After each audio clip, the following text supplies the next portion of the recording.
fellow citizens, at this hour, American and coalition forces are in the early stages of military operations to disarm Iraq, to free its people, and to defend the world from grave danger. So America will change our strategy to help the Iraqis carry out their campaign to put down sectarian violence and bring security to the people of Baghdad. This will require increasing American force levels. So I've committed more than 20,000 additional American troops to Iraq. The vast majority of them, 5 brigades, will be deployed to Baghdad.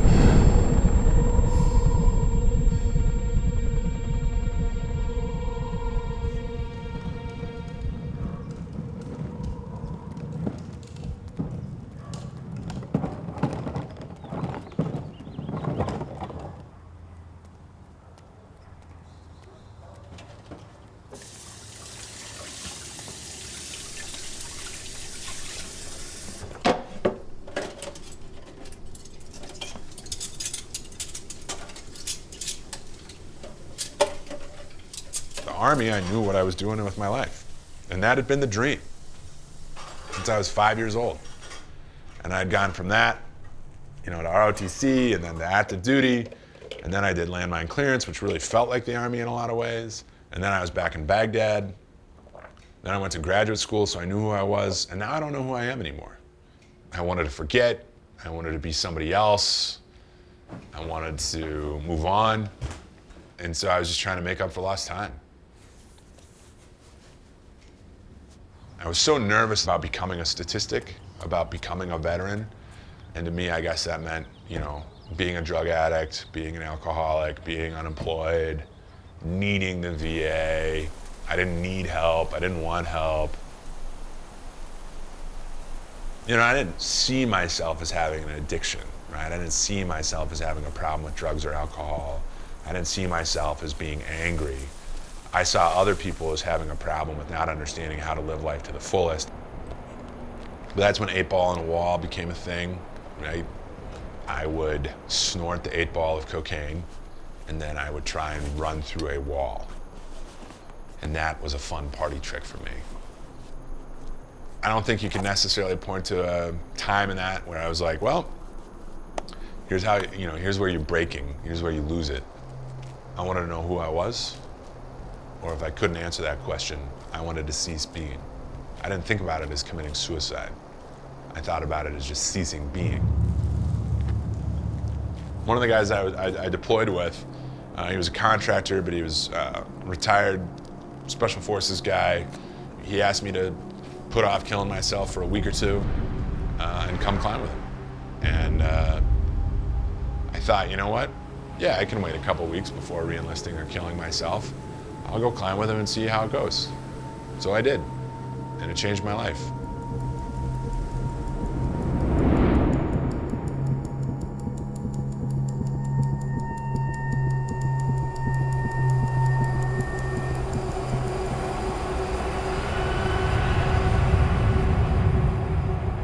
I feel like I have a responsibility to go back and explore the places and people that maybe I'd heard about or seen glimpses of when I was over in these countries like Iraq the first time.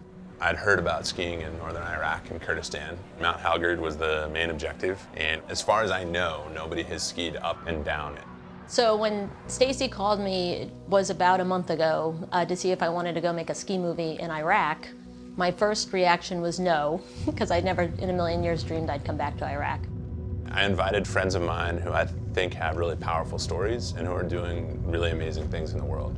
Robin, she owns her own PR business. She's a mother of 2 who served in 2003, got shot down over Fallujah.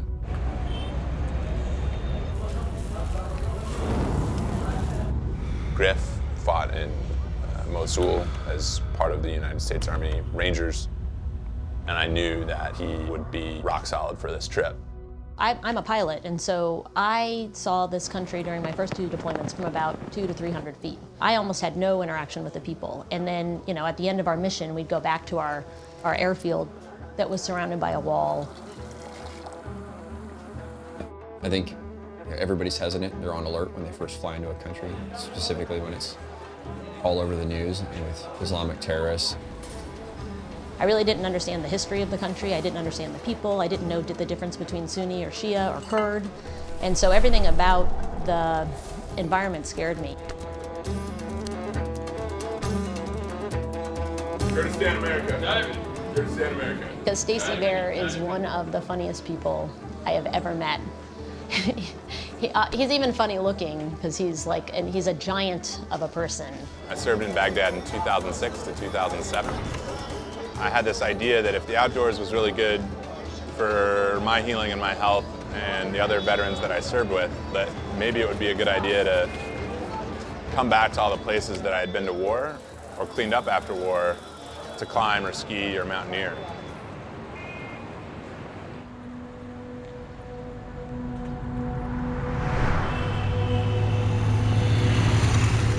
Spent a few days in the refugee camps to kind of ground ourselves in some of the understanding and context of what has been happening in Kurdistan recently, as well as far back as the 90s. I mean, some of the refugee camps that we visited have been there since Saddam Hussein tried to bulldoze the Yazidi away. I don't know why anybody ever felt the need to bulldoze this village. This used to be a village. And then they bulldozed it. And now people live in tents. For what? And these are the people that we're afraid of? Doesn't make sense. Not when you're here, anyway.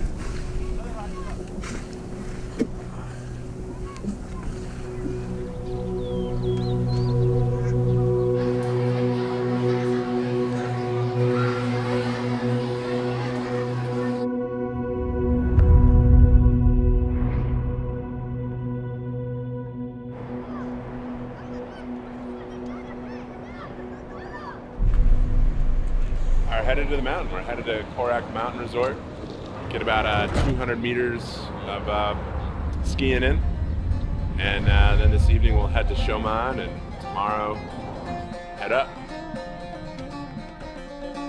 I can't believe we're gonna go skiing in Iraq. That's quite unbelievable. How do you feel about it? I think this is ridiculous. So the last time I was here was about 12 years ago. I saw most of the country during the hours of darkness, filled with men with black bags over their heads and women and children screaming and crying. It's a mountain resort. It's quite unreal.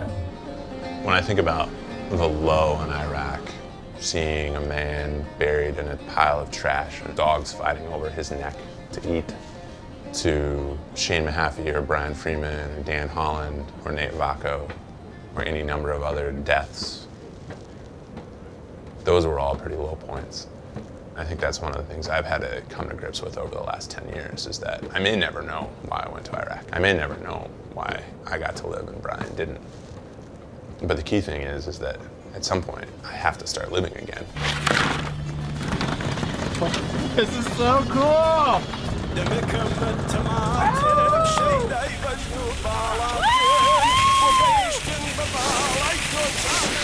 The key thing that people need to remember is that none of us are professional athletes.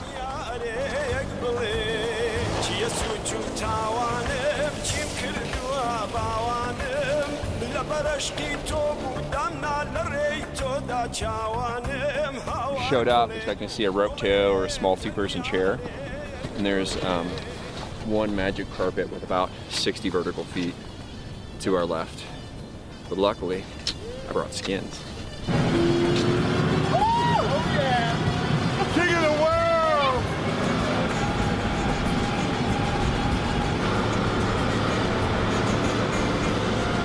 We've been, you can see here, typical lift area.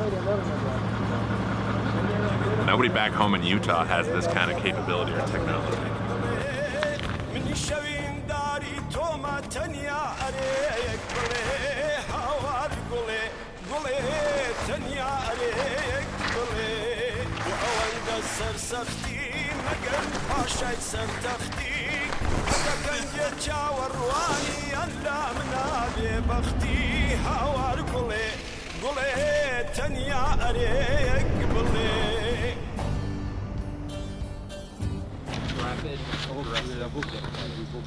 All three of us ate shit coming down satellite left Kular,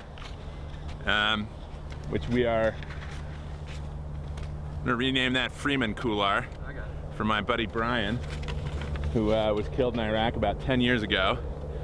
And he would have loved this trip. So, is everybody cool with that? Totally cool. So we just skied Freeman Couloir, otherwise known as Satellite Left. Pretty great stuff. Here's to you, Brian.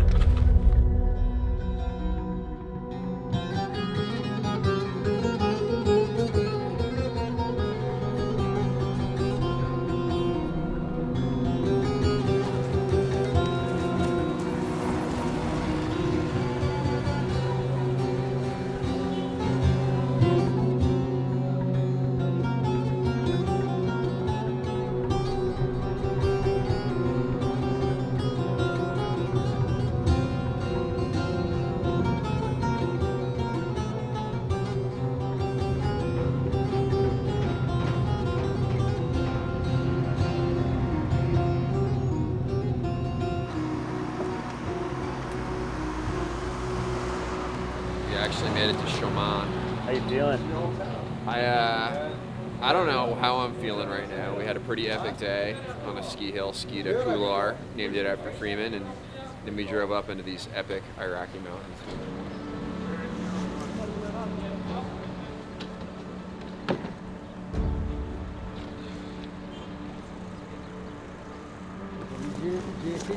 They say people do things out of two major emotions. One is love and one is fear. And I think all of us have been exposed to the fear-based lifestyle for the past 15 or 16 years, and how we've gone to foreign countries, we've invaded, we've caused war, we've lost our soldiers, we've had collateral damage, caused massive degradation of the U.S. in foreign policy and abroad. And it's all been based on fear. And we're scared of something happening to us. Versus being able to go out into a foreign country, create a relationship with somebody, have an adventure, do something positive and build connection, and then inspire others to do the same.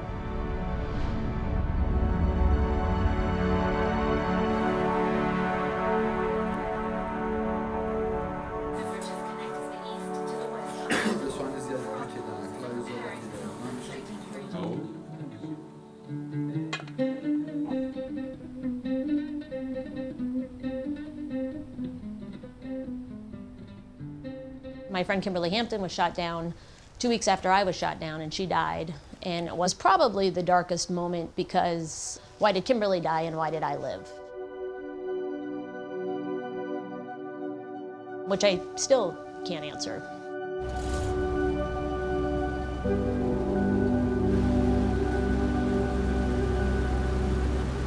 And now we can see Mount Hagen and its full crowning beauty. It'll be interesting to see if we can ski off the north-facing side. I think it'll be a stout climb tomorrow, early.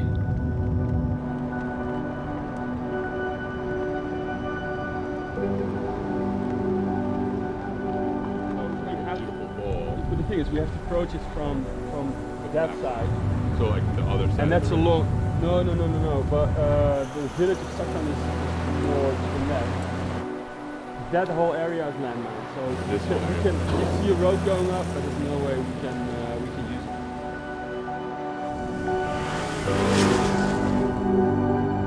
It looks like if you could get up that road, right? Yeah, that would be. That would be pretty gentle, and then that bowl. Exactly, that would be ideal. Well, if we could just get over that low ridge right here, and then get into that bowl, we could work our way up that way.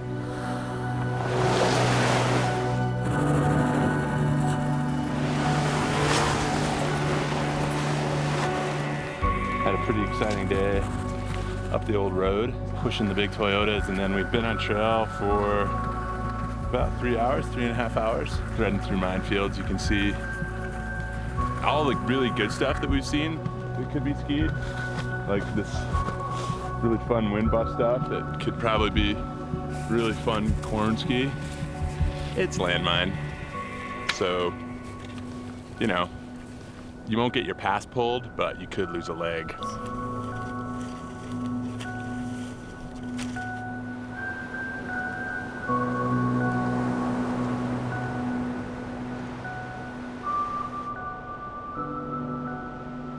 Before I came on this trip, I had called Kimberly's mom, Ann Hampton, and I said, do you think I should go on this trip? And she said, absolutely. And so she sent me a coin, it was a KIA coin for Kimberly, and asked me to put it on top of Mount Helgard. And had more to do with kind of putting all the bad feelings I had about Iraq behind me. Are we going to the left of this property? It's right back around, like they joined 200 yards that way. Okay. Because I've carried a lot of, I don't know, baggage with me for 13 years, from my first 2 deployments to Iraq, and so I wanted to see if I could put that to rest. I have to take care of my own healing process. We all have to ultimately take care of our own healing process. And so that's where I wanted to go back. And I wanted to make sure that I rewrote a different ending for myself in Iraq.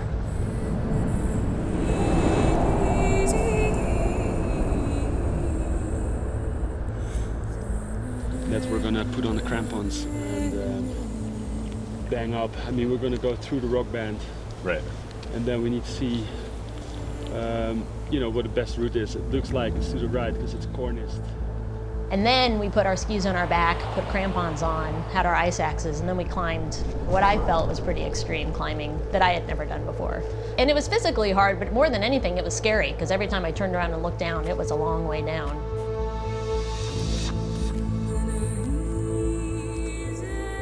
My experience as an Army Ranger was a lot of time on mountain slopes, but I never really spent time in crampons on precarious slopes like that. And the entire way up, I was imagining myself slipping, falling, bouncing down a few hundred feet while, you know, crashing into a few rocks. I remember looking up and thinking, part of me didn't want to do it. I was just too scared. And I thought, maybe I'll just sit down here while they summit.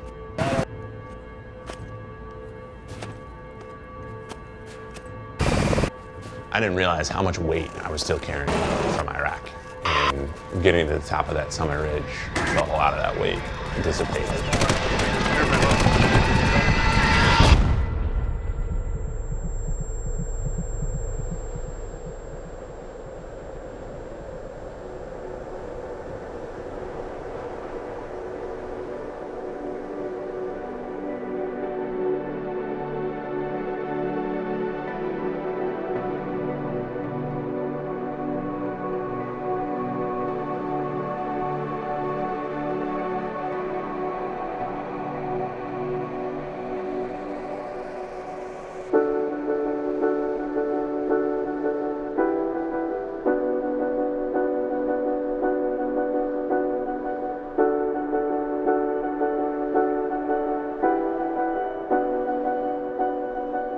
The really painful, the really hard, the really scary stuff is mostly done.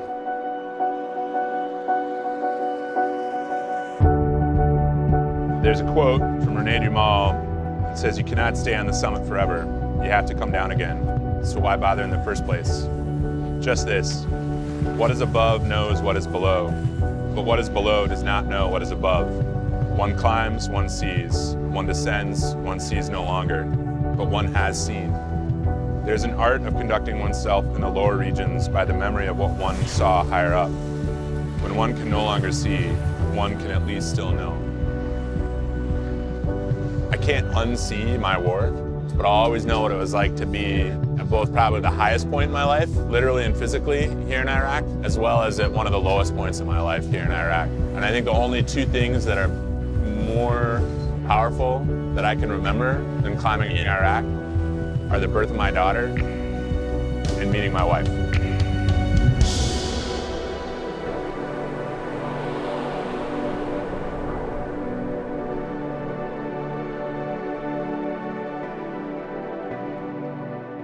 When I was in Afghanistan in 2012, I had the fortunate opportunity to meet the son of the national hero of Afghanistan, Ahmad Shah Massoud. We were sitting in his garden in the Panjshir Valley having a discussion, and so there's this British colonel who'd served in Afghanistan, and he stated Afghans don't like visitors. And here's the son of the national hero of Afghanistan that has to stand up and defend his country, and he says, "Excuse me, sir, you're wrong." He says, "We love visitors, we just don't like invaders." And a lot of us as Westerners, as United Nations and NATO troops that are going over these places, I think we fail to realize when you're riding around in armored vehicles, you know, you're building huge walls and you're wearing body armor and guns. I think most Americans, if somebody plopped themselves in our neighborhood and they drove around in armored trucks and they built walls and they started telling us what to do, we would see them as invaders.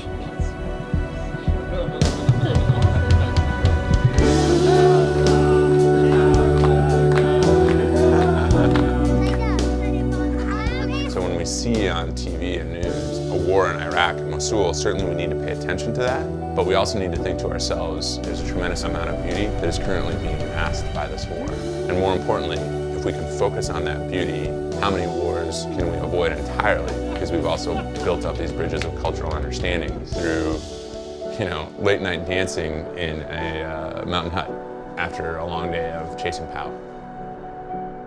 Meeting a man who was a Peshmerga for 40 years, says, you know, I've climbed Helgard dozens of times, 100 times. Now I'm too old to do it. So I just go out and look in my binoculars and see the top and remember what it was like to be up there. And now he and I have something more in common. We're not just warriors, we're mountain lovers. We love being outside, and we can share that too. And like he said, that's how we're gonna get to peace. And he's right.